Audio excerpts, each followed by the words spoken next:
Welcome to Combining Social and Media Strategy. This is a series that explores the new media ecosystem. PRovoke Media is doing this series in partnership with NewsWhip. I'm Arthi Shah, Executive Editor for PRovoke Media and host for this series.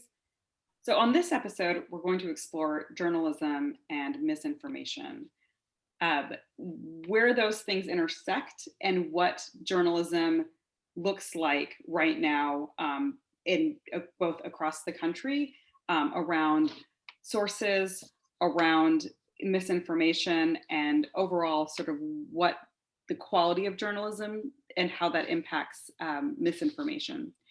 So on today's show, we have NewsWhip CEO Paul Quigley, who is a longtime friend of PRovoke Media, and those of you who have been following the series know him well. Welcome to the show, Paul. Thanks, Arthi. And as our special guest on today's show, we have Gabriel Stricker, who is CCO of the Emerson Collective. Welcome, Gabriel.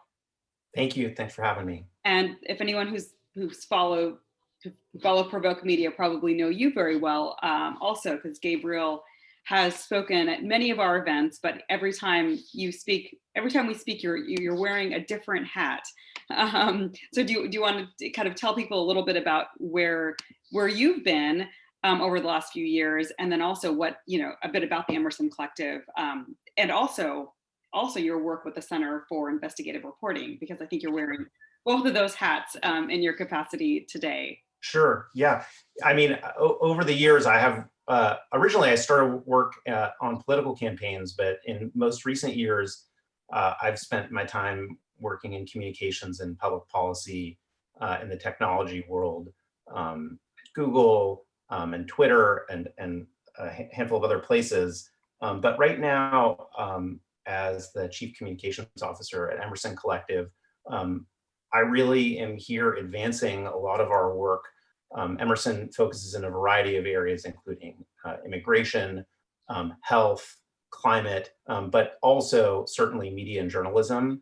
And Emerson's approach to media and journalism really is to invest in storytelling and journalism, conventional journalism, both national, for-profit and nonprofit journalism that's really just trying to spark action and contribute to a more just and equitable society. So in addition, as you were alluding to, I've sat on the board of the Center For Investigative Reporting, which is responsible for Reveal, some folks may listen to, and it is the nation's oldest nonprofit journalism entity, and just does remarkable work. So that is the nutshell on me. Right. And I guess it's worth noting that as far as media entities, I mean, Emerson Collective, you all are are you the majority owner of The Atlantic? Yes. Yeah. So and talking about quality journalism, that's pretty high up there. It's broken some pretty significant stories, especially as we were dealing with our last political cycle. So I guess a good place to start here then would be to I think we covered on this series quite often the distinction between misinformation and disinformation, and I think in the context of how we'll talk about it here is it's about intent, right? I mean, so misinformation is information that people get wrong. They're not necessarily maliciously, just people are misinformed, or they overlooked a fact or something like that. But disinformation, of course, is malicious. Now we're talking about bots, or we're talking about bad actors that are propagating information. But my question for both of you is, I mean, is the impact any different? I mean, whether the intent is malicious or not, I mean, I would think that it lands the same and it gets the same end result in most cases. I would agree with that. I think you might start with a deliberate disinformation campaign in order to get people to be misinformed. And then from there, all roads lead to the same place. I think a really critical distinction, though, around and where the intent matters is, I think part of our narrative of around disinformation has been, oh, you have these actors who actually want us to believe this wrong fact or something. But actually, I think if you really look at the history of disinformation, what you see is the goal isn't necessarily to have someone believe something that isn't true. A lot of the times, it's just the goal is to have them have people question, Right. frankly, everything. Right. And that is a world in which everyone is questioning even the most basic facts, and having a lack of belief in fundamental truths is a really daunting and vulnerable place for any free society. Right. That's yeah. I'd agree with that, Gabe. And what we see at the intersection, like disinformation, sometimes planted, but often it's you have motivated actors climbing onto an existing kind of narrative that starts to form almost like a storm system. Like the idea that the COVID-19 pandemic was masterminded by an international cabal, or that vaccines are more dangerous than the disease. These kinds of things are sometimes kind of crowdsourced narratives that are then captured and used, whether that there's economic incentives for actors to do that or political incentives. Also, maybe largely aiming towards that overall decline in trust that can come with a lot of disinformation around fundamental and important things. I mean, have we hit this perfect storm, right? I mean, it's not like disinformation and misinformation didn't exist, right? I mean, we've been talking about it more in the last 5 years. I mean, do you think that this is this perfect storm of, we have a decline in quality journalism, and then we have a rise in ways that misinformation and disinformation can spread, I mean, online and, of course, via social platforms. And so I'm just curious, kind of, Gabriel, kind of from your perspective, especially, because you watch the media environment so closely. I mean, what have you noticed around sort of this decline in quality journalism? Maybe let's start there. I mean, it's been fairly precipitous. If we can just start with local journalism for a second, I think it's important to note that you have these either news deserts where you have just an absence of local journalism altogether, or you have this heavy concentration of what is not, I don't think we could safely call organic local journalism as we have historically known it.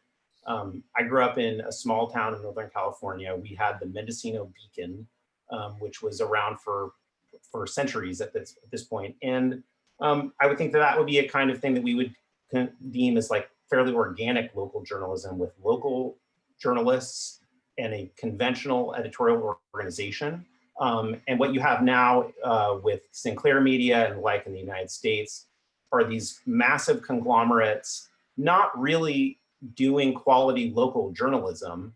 And so you either have this artificial local journalism, something that looks and feels like local journalism but isn't, or just the complete absence of it, these news deserts. And like Arthi, you're talking about all of a sudden Nextdoor or these kind of community billboards serving the role of local journalism.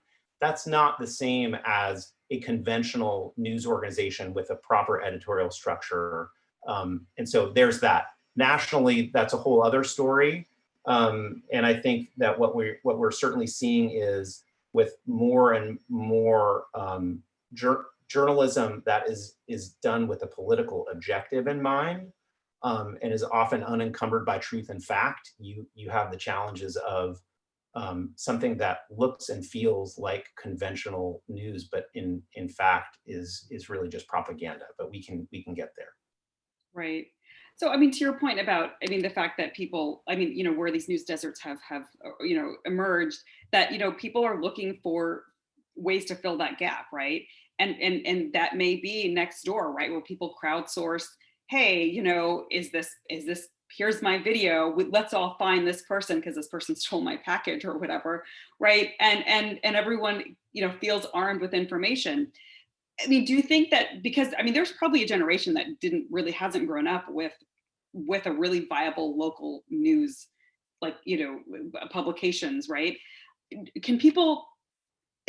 the difference matter to people, I guess? I mean, obviously the impact matters, but I'm just wondering, like, as for consumers of information, is scrolling Nextdoor, or getting, something like, the Mendocino paper that you referenced. I mean, I just wonder, like, how much would they be able to tell the difference? And I mean, are we seeing a demand? Are we seeing people going back and saying, hey, where, I want something, I want editors and journalists of that information that before it's just thrown out to the masses. Yeah, I mean, I'm just curious if you're having conversations around things like that. Well, there's maybe Gabe could speak more to this, like aside from the economic side of things, when it comes to the trust from the consumer side, there is still, I think, based on the engagement that we track, there's still a lot of interest in local news. And at times of high intensity and high uncertainty, you want to know more about this pandemic that's happening. You want to know how the election has been called. People understand and appreciate the value of media. And given the engagement rates with local media on social, and this doesn't turn into dollars a lot of the time for local media, unfortunately, but you do see that some of the stories even go national. There's something maybe about local media that it's seen as not politicized in the same way as a lot of national media has kind of become in recent years. So I think there is a lot of trust there based on the data that we're seeing, and those channels are still valued, but are they valued enough for people to pay for them? And it doesn't look like it right now. Yeah, the insidious trend in the United States is, in addition to supporting nonprofit national organizations like ProPublica, Emerson also supports the American Journalism Project and initiatives that really are focused on creating quality journalism from a national down to a very local level. But the insidious trend is this kind of astroturf, inorganic representation of local journalism, something that looks and feels like it might be local journalism, but really is quite manufactured. And so to your question, Arti, I think, do people have an appetite for it? Do they miss it when it's gone? Yes. Do some of those inorganic initiatives fill that need? Yes. But is it providing an accurate assessment of what is actually happening on the ground? Does it fulfill the same purpose of holding local individuals and governments accountable and bearing proper witness? Those things that you need a healthy journalism body to do? No, it's not. And in that way, do we miss that? It is hard to say on an individual basis, but there's a tremendous amount of research that shows that we ultimately do miss it, whether it is studies that show that local governments or in localities that do not have strong local journalism presence, that their economies are not as strong. You'll have cases where literally you'll have the borrowing costs for those municipalities without strong local journalism paying more for their debt. So that obviously costs taxpayers. We've seen throughout the pandemic that there are lower public health outcomes, that there is greater divisiveness and political polarization where you don't have local journalism because people don't get to see those in their community as individuals. There are huge collateral, there's significant collateral damage when it's not there, but it's very hard to answer that question of, well, do we properly miss it because of how insidious this change has been, and what feels like what you used to have with proper conventional local journalism, but has transformed into something entirely different. Right, and it seems like it's fallen on individuals. I know, I mean, if you, like, there are certain individuals who go to every, at least here in Oakland, right, that go to the city council meetings, and they'll tweet, and you just have to know the people to follow, right? And Berkeley has the same thing where there are certain people that you just know to follow, and they go. Some of them aren't even attached to news organizations. And to your point about, is there an agenda there? Like, I mean, it calls into question a lot of that. And it's kind of on the individual to sort of research and figure out who this person is and why are they doing this. And so it seems this point, Arti, I'm sorry to interrupt you, is to me so profound of like how much of the onus is on the individual. Yeah. Because of a lot of these contractions in journalism, it has put so much more responsibility on the individual, whether it is, just as you're saying, us being media literate, and knowing whether that you're dealing with a reliable outlet to consume your news.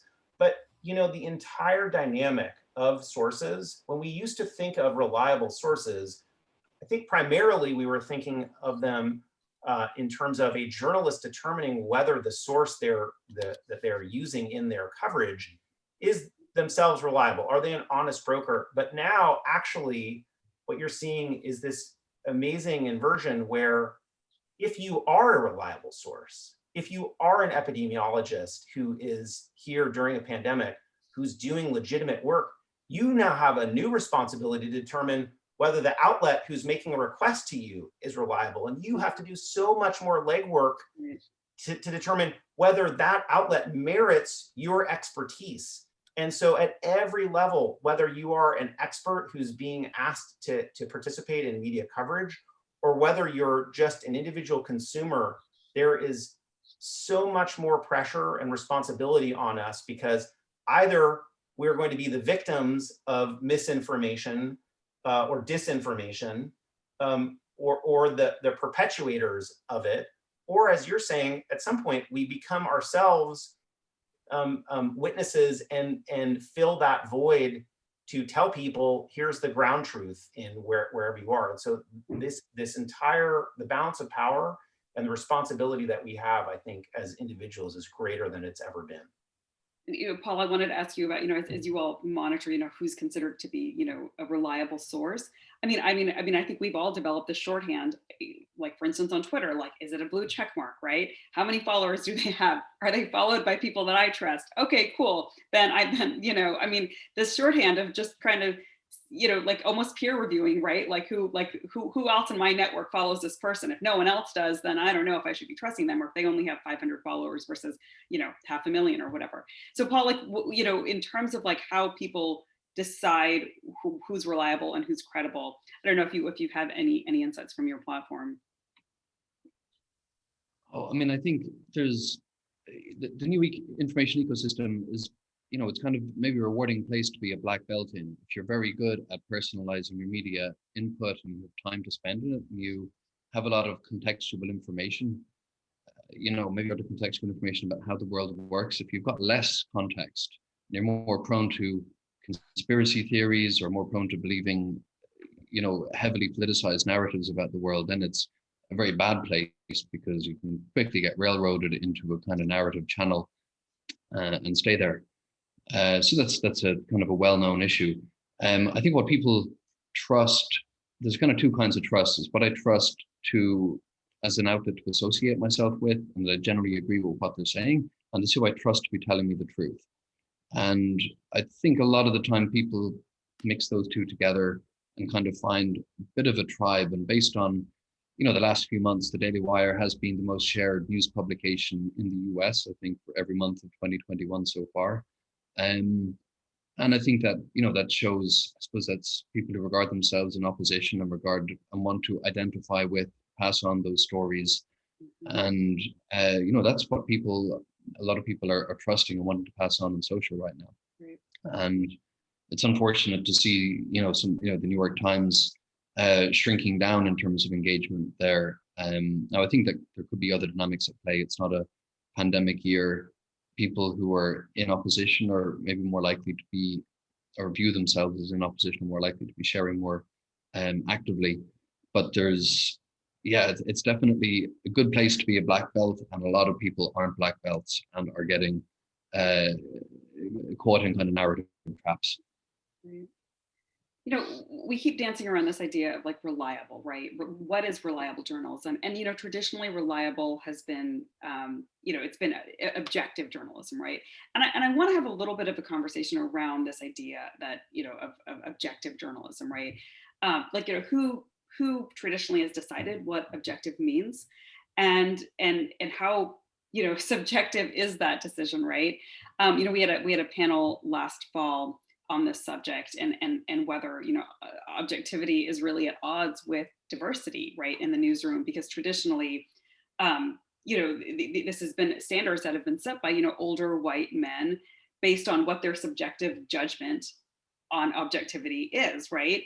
And we've seen many examples of this recently, of people of color, journalists of color, being held to a higher standard around that. We've seen that with women when they've written about sexual assault, or they've written about the Me Too movement. In a way that I'm just curious to hear from it's almost as though the standards of objectivity are now being applied to the individual journalists as opposed to the news product, right, that they're putting out. So I'm curious to hear kind of your perspectives on objectivity and what that should mean or look like in today's world. To me, there's a few flavors of this, because I actually don't think objectivity has to be the standard. So if you read The Economist is very clear that it is not objective. It's very forthright about its free market or libertarian approach to its coverage, and that it is fully disclosed, and that when you're reading it. It is very different if you're turning on Fox News that's purporting to be fair and balanced, but is clearly not. And so to me, a lot of it has to do with the appearance of objectivity versus the disclosure of an agenda. Disclosure of agenda has an important role in our society too, but it's really that disclosure and transparency around it, I think, is really key. But if you put that aside, you're absolutely right that there are numerous cases where you have traditional news organizations with proper editorial structure that have failed us in society. And if you look at that through a social justice lens, the Equal Justice Initiative over the last year has, I think, done some extraordinary work around holding particularly local or regional newspapers accountable, or encouraging them to hold themselves accountable for their failings around racial justice issues historically. And so I think it began with the Montgomery Advertiser. After that, you had huge sections like in the Kansas City Star, where they have said, we failed at this historically. Not only did we fail to cover this, in so doing, we became vessels and a vehicle for perpetuating this inequity and injustice. So I think that reckoning is happening. But that is still, I would still say, if you look at the Kansas City Star today or the Advertiser today, which are set up in a way with some amount of checks and balances and rigor, those are set up to be more objective than your next door example, or then the single person on Twitter who is attempting to do some sort of coverage. Their journalism there is a proper professionalism and practice to journalism, a study of it in an attempt to bear witness. And some people do that well, but I would just say lastly, I think when that fails, that's where I think the narrative around fake news and just tarring this entire category of when time in instances where journalists individually fail in their coverage, and that's going to happen, that's very, very different from propaganda machines that are deliberately creating disinformation. Right. I think coming back to what do we mean when we talk about objectivity, is a really interesting question. And I think the problem is objectivity might have been very loaded. Like you mentioned, junior journalists going down and transcribing the police report, that's the objective account. And that's what the senior editor might have said, that's objectivity. But, transcribing the police report from George Floyd's death would say that a man, died of a heart condition, or was it, or that he died subsequent to arrest. That would have been a rather bland police report. It would have barely merited any coverage. But because someone came by with one of these, they were able to blow that account open. And so I think objectivity, if that means relying on official traditional channels, and the mayor said it, so it's important, and we're not going to report what's happening on that side of town because it's not important. I think that's where a lot of objectivity isn't really objectivity, it's huge value selection being called objectivity. And I'd say, we could see more shifts in terms of what we think. How did we think we were being objective today, with how the treatment of the huge incarcerated population in the US, or animal rights might be another huge thing that could change in our lifetimes with our attitude to that. Like, we may see a lot of things where, I thought they were being objective in 2021. But there's, in narrative selection, what we choose to cover and how we cover it, there's these huge value judgments there. And I think those are being called out and are getting reevaluated, which is good. That's another point about, you raise about, objectivity and how we've defined that. And, like we were saying it before this call, that, traditionally you would go in and you would get the police report, and that was the official account. Of course, video has changed that dramatically, and not just when dealing with, public officials, but also for brands, right? I mean, suddenly, you hear an anecdotal account that there was a skirmish on an airplane, and then you actually see the video of the woman, a woman getting her teeth knocked out, or, a flight attendant getting her teeth knocked out, or a passenger getting punched in the face and getting dragged off the plane bleeding, right? Suddenly the brand can't just, the kind of statement they have to put out changes a lot.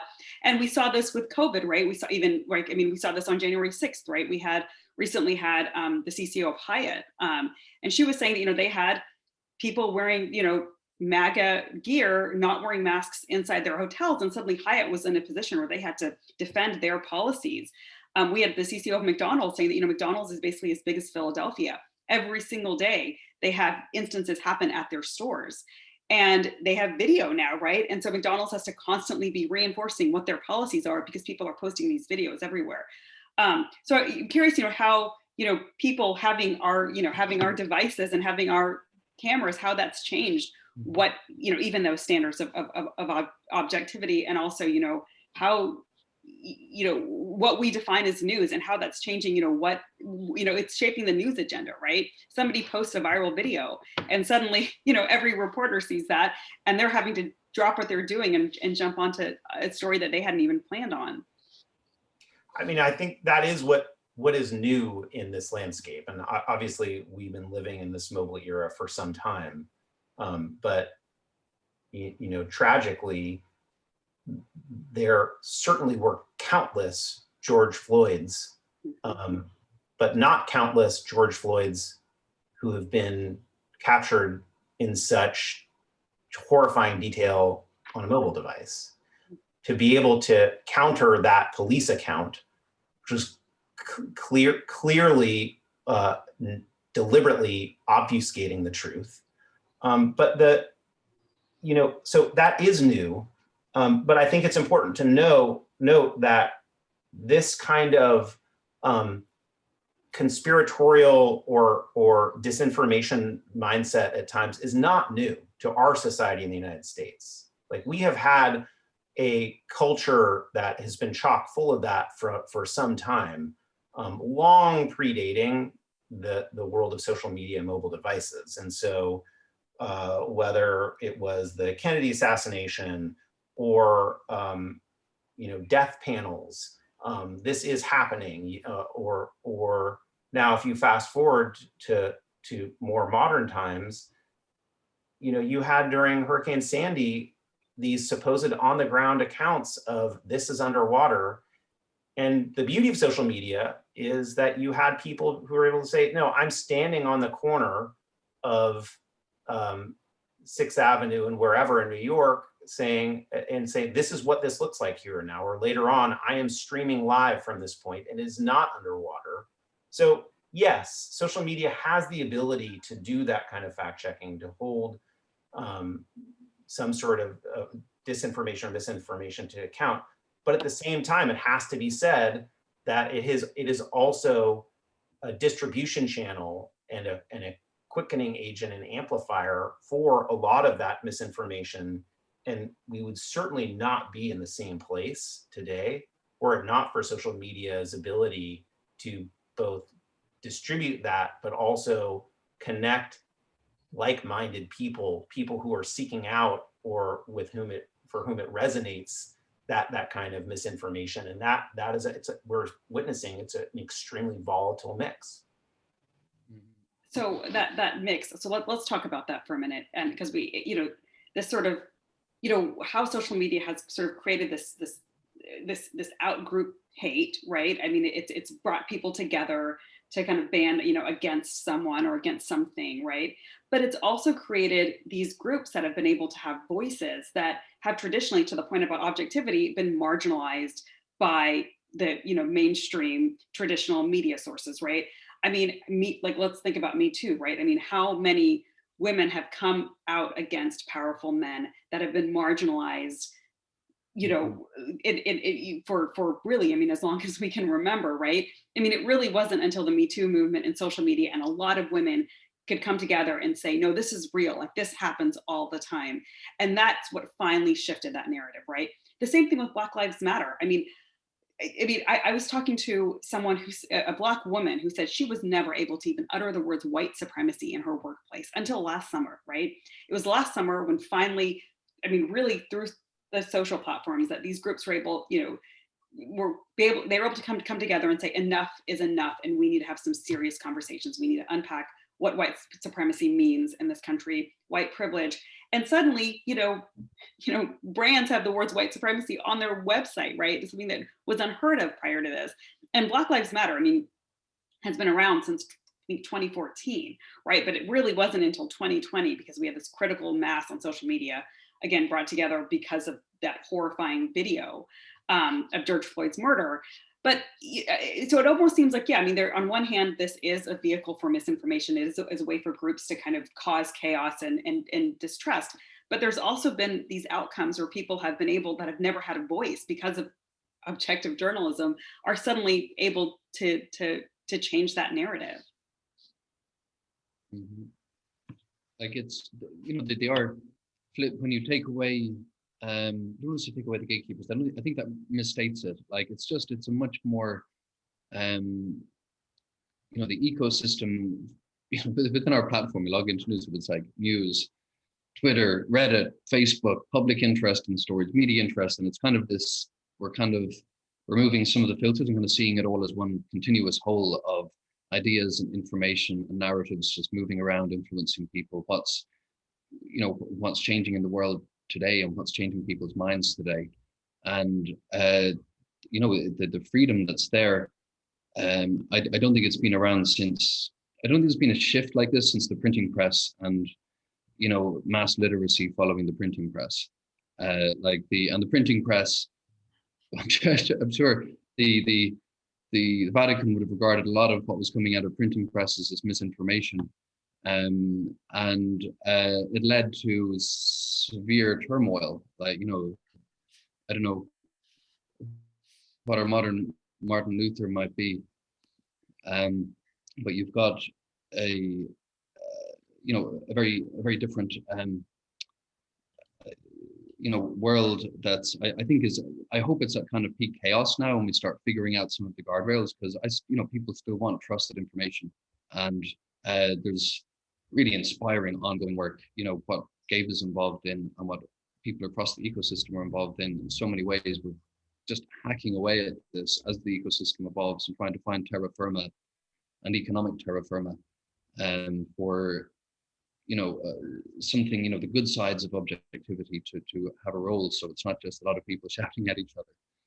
But we're definitely, I think if we stand back, we've got to acknowledge we're in the middle of a very chaotic, very big shift in human communication, relationships, and information flow. I think that's right. And the tantalizing part of the role that social media plays in all this is it is very easy to get caught up when you're looking at, say, QAnon here in the United States, and see the obvious role that social media plays in helping people disseminate these conspiracy theories and come together in community. And it's these sort of poster children of outgroup hate. But the problem is, and I reflect on this quite a bit from my time at Twitter, is I know at that time, for for us, the challenge was that for every one of those instances of outgroup hate, where it was very clear that there were these examples of the most sort of shrill and divisive voices being codified via social media, there were many, many examples of this kind of in-group love that was also coming out of it. And so it was either things like the ice bucket challenge, where like, how on earth could that have ever occurred were it not for social media? Or now you see, as you're saying, Arti, the Me Too movement or Black Lives Matter, people who have a real social justice and equity agenda who are able to realize it in ways that were historically impossible. So there's obvious benefits there. And Paul, I think you're absolutely right. We're in this really chaotic time where I think it's unclear how this will sort out. But what is certainly clear, there will be the social media part of this that will resolve one way or another. But none of that can take the place for the role that journalism plays. And it's also clear that part of what has exacerbated the problem with social media is that it's occurred at a time that's coincided with the time of really, really dangerous contraction in certain parts of conventional journalism. And so the foundation that is built on is become weak. And so we have to chip away at that problem too. So Gabriel, I'm not sure if this is something you can speak to, but I mean, are things like, the Atlantic, recognizing an editorial union? I mean, does that give you hope around the future of quality journalism? Do we need more instances of things, of things like that? I mean, look, the Pulitzers will be announced tomorrow, and I think that kind of quality journalism does not grow on trees. You will see people who are recognized and outlets that are recognized. The National Magazine Awards any minute now. It takes a deliberate investment in those institutions. It's an input-output kind of equation. And so if you do not have support, if you do not have quality input, you will not have quality output. It's just, it is a very, very clear correlation. And, we can talk about what the role should be, what that kind of construct should be, whether a more nonprofit model should work, whether you should have public company, these journalism organizations as public companies, as private companies, what have you, but they just cannot be no companies. And the disappearance of many, many quality organizations is really troubling. And so conversely, yeah, the presence of and continuation of very important institutions like the Atlantic is critical. It is, I'm excited to see what awards will come and the recognition for that work. But obviously, I mean, what's more exciting is like, what's the next award-winning story? What's the next revelation? Who's the next journalist who's going to hold power to account? And that happens because we as a society have determined that it's important to support that. To your point about quality, input, it's directly related to output, right? I mean, one thing that I've seen hasn't changed is people's unwillingness to, and maybe you all have more insight and data around this, but the willingness for people to pay for news, right? And it's still considered to be in poor form to share links that are behind a paywall. And I mean, every time somebody does that, you'll see all of the complaints that I can't access it, it's behind a paywall. So there is still this expectation that this information, despite the amount of work that goes in to producing high quality journalism, that it should be available almost as a public service. I'm just curious if you all have seen, what kind of response you get to paywalls, and whether you're seeing any models that are working better than paywalls. I'm very interested in Gabriel's comment here, because I think the Atlantic's got a great partial paywall. It's, its stories get huge reach often and are very influential. And without, I suppose, just playing to a particular cohort or group, I think The Atlantic's got stories that will challenge you, whatever your beliefs, which is brilliant. And we work a lot with the AP, really admire the effort they put into being able to do their work kind of down the middle and annoy everyone sometimes. And I think the Atlantic does a great job of that. So I'm very interested in, how that's, how you're walking that line, Gabriel. There's no one size fits all. And what I think is at least encouraging is we definitely see in our society more and more people who I think are shifting from that place of the presumption of, well, this should be free, to understanding why in certain instances it isn't. And that's kind of a self-fulfilling prophecy in behavior. The more people pay for it, the more other people will pay for it.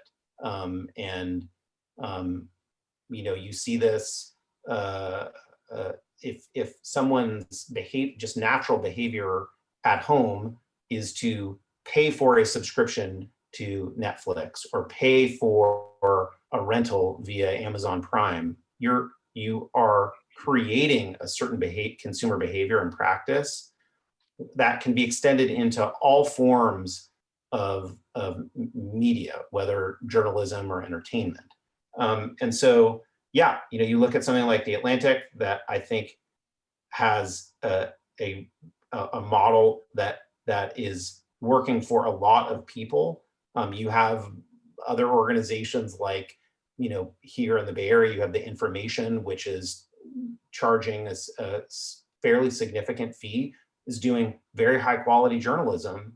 And so there will be a lot of different models. And look, for some, an ad-supported model to make all of their content available for free may very well work. But I think the key to it, Arthi, is that there absolutely is a psychological and mental shift, a behavioral shift, where people are becoming more and more accustomed to paying for the quality that they're getting. And I think that we have to view that positively. I mean, speaking of new models, right? I mean, I feel like we could have a whole other show on sort of the Substacks, right? And what that means for the future of journalism. I mean, you have really great journalists that are spinning out on their own and creating, email newsletter subscriptions, right? And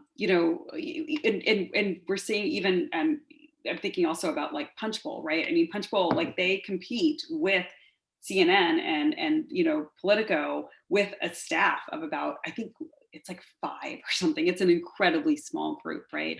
So, I mean, I think, we also are seeing these like entrepreneurs that are trying out different models and wondering if they need a lot of some of the overhead that kind of some of the more traditional news outlets have had. One last question then, and I know, Gabriel, I know you weren't at The Atlantic during this time, but to your point about what will be that next big story that will hold hold people in power accountable. And I'm curious, as CCO, how are you preparing for that? Because I remember when Jeffrey Goldberg, when the story came out, it was I think September of last year that that Trump had called Americans who died in war losers or suckers, I think was the headline. There was a lot of attacks against The Atlantic that came out on the back of that. And I'm wondering, as a CCO, how are you bracing for that next story and bracing for the kind of attacks to your credibility that will come on the back of it?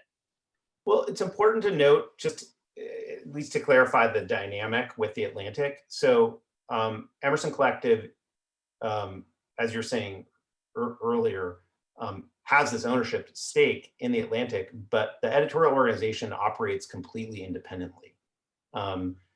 Even literally such that we are not responsible for the communications about The Atlantic. Should they win tomorrow an award, we will applaud them.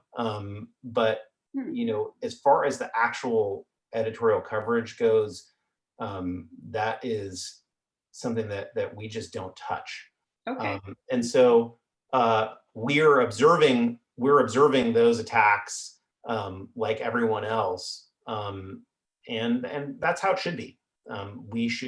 It should be the case that you have a storied institution like the Atlantic that is supported and financed, but that they get to continue with their objective agenda in that way, that there is objectivity independent of ownership.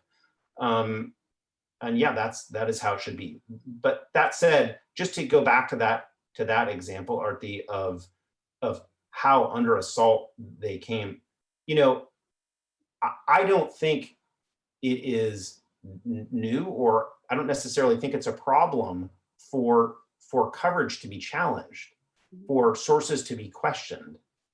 But the challenge of the fake news narrative is really scary, because what you, as I was saying earlier, what you have is, if you are educating people to be dismissive, if you're educating people to question the most basic facts, and you exist in a society that through our education, from primary through university education, don't really have any sort of deliberate work around media literacy, what you have is even in the case of award-winning journalism, can fall on deaf ears, because we have trained a certain segment of our society to just be just knee-jerk dismissive, which is very, very different than having an eye toward rigor and questioning, and seeing, do all these facts line up? That's fine and important.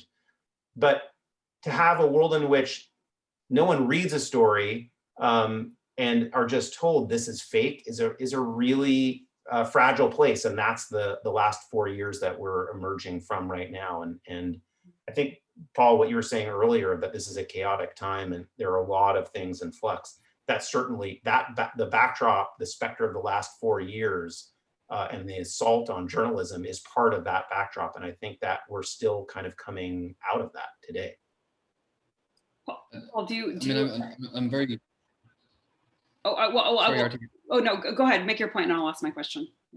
I was, I'm glad that we brought it back to communications and what people, should be doing perhaps in this media environment. And one of the things that kind of risk framework that some of our customers like Samsung have now, that I think they're quite aware of the narratives and who is paying attention to them. Like you can kind of make some predictions about, the kinds of things that are likely to provoke a response, whether it's something out of the blue or something that, you're going to be doing. Or some statement you're going to be making in the world. So I think there's a lot more awareness of narratives, even if they're wrong or you believe they're wrong about your industry or your brand. You need to be aware of them, know where they're going to kick off, and know at what thresholds you believe they're becoming important enough where you might want to respond. And this is where the kind of data and monitoring and things that we focus on come in. And I think as well in this ecosystem, because of the dissolution of a lot of the important channels, owned channels become more important too, being able to go out directly with your own statement. So, on that note, so just for, we're closing this on communications. I mean, to your point about being able to predict where, what that narrative will be that will take hold.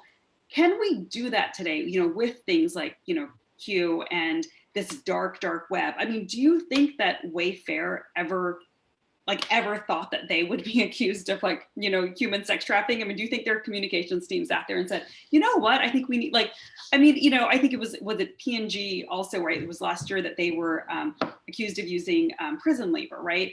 I mean, some of these stories they feel like they're coming out of left field, and it feels like they're starting in these deep, dark corners of the web that just traditionally haven't been monitored because they didn't gain this traction. There's no way you would have USA Today refuting a story about Wayfair and human sex trafficking. I can't even imagine that would have happened prior to last year, right? That rumor would have gotten that much traction, right? That USA Today would actually have a headline that said fact check. So I'm just, if you're, what would be your advice, I guess, to people that are sitting there and they just have no idea where that threat's coming from and where to even look? I would gotta give a shout out to this MIT political science Professor Adam Berinsky, who's done just a tremendous amount of work around misinformation and disinformation, and provides a lot of the very practical, tactical tools that a citizen should use when dealing in an environment of misinformation, how not to perpetuate. So I don't want to take these companies, let them off the hook. There's work that they have to do too. But I also think they're existing in an environment where our citizens are sometimes deliberately, sometimes inadvertently contributing to this misinformation. And if I could wave a magic wand and have a lot of investment in basic civics, part of that curriculum would be an understanding of the role that we all play to ensure that we're not perpetuating misinformation. So there's that. That said, Arti, I think the mistake that companies frequently make, to this point that Professor Berinsky makes, is the thing that you are not supposed to do when dealing with misinformation is to call it out and say, this incorrect this thing is wrong, because that in and of itself is perpetuating it. So there are ways to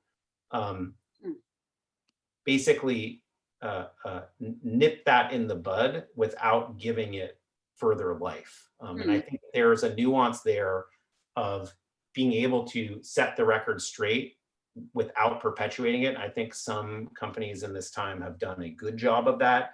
And some companies have made that mistake of, by trying to quash it, have actually given it greater momentum than it would have otherwise had.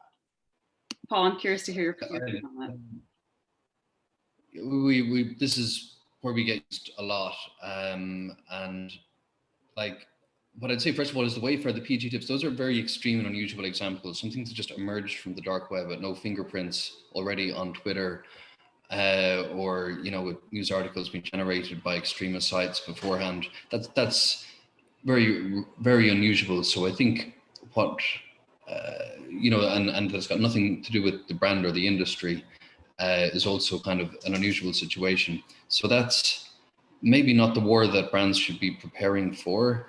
And also, when something does just emerge and it's just going to be in some fringe places, as Gabriel said, you should probably ignore it. Like we work with Marshall Manson at Brunswick Group, and they use the kind of forest fire framework.